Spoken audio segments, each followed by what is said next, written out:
Back pain ఉంది కాబట్టి నేల మీద పడుకోమన్నారు. ఇది చాలా కామన్ మిత్. చాలామంది స్పైన్ ప్రాబ్లమ్స్ వచ్చిన వెంటనే వుడ్ మీద, ఫ్లోర్ మీద, హార్డ్ సర్ఫేస్ మీద పడుకుంటారు. కానీ నిజంగా అది అందరికీ మంచిది కాదు. మన స్పైన్‌కి కావాల్సింది సపోర్ట్. కానీ స్టోన్‌లా హార్డ్‌గా ఉండాల్సిన అవసరం లేదు. సాఫ్ట్ మ్యాట్రిస్ అయితే శరీరం లోపలికి దిగిపోతుంది.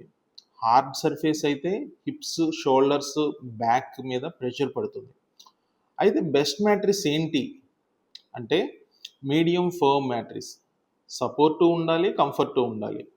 Especially slip disc problems, back pain problems, spine surgery తర్వాత పేషెంట్స్కి బ్యాలెన్స్డ్ సపోర్ట్ అనేది చాలా అవసరం.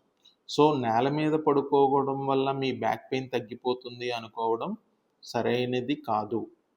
సరైన మ్యాట్రిస్, సరైన పోస్చర్, ప్రాపర్ ట్రీట్మెంట్ తీసుకుంటే మీ ప్రాబ్లం తగ్గుతుంది. మీ మ్యాట్రిస్ కూడా మీ స్పైన్ హెల్త్ని ఎఫెక్ట్ చేస్తుంది. అది తెలుసుకోండి. Thank you.